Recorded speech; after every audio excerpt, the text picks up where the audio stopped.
Vijay meeting பார்க்கும்போது எனக்கு உண்மையிலே ஷாக்காக இருந்தது.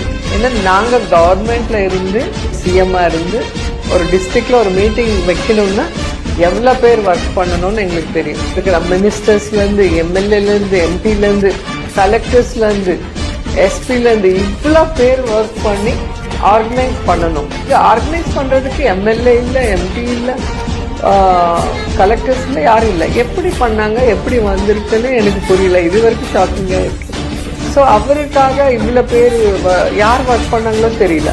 யாருக்குமே ஐடென்டிஃபிகேஷன் இல்லை. இவர் பண்ணார் தெரியல. ஸோ அவங்களா க்ரௌட் வர மாதிரி நம்ம பார்த்துருக்கோம். ஸோ அவ்வளோ பேர் அவங்க மேலே நம்பிக்கையில் வந்துருக்கு. கண்டிப்பாக அவங்க தமிழ்நாடு ஃபுல்லாக பாத யாத்திரை பண்ணி இடத்துல என்ன ஜனங்க உங்ககிட்ட எதிர்பார்க்குறாங்கன்ட்டு விஜய் சார் தெரிஞ்சுக்கிட்டு அது என்ன செய்ய போகிறாங்கன்னு ஒரு மேனிஃபெஸ்டோ இருக்கும் இல்லையா எலெக்ஷன் முன்னாடி, அது கொடுக்கும்போது தான் ஜனங்களுக்கு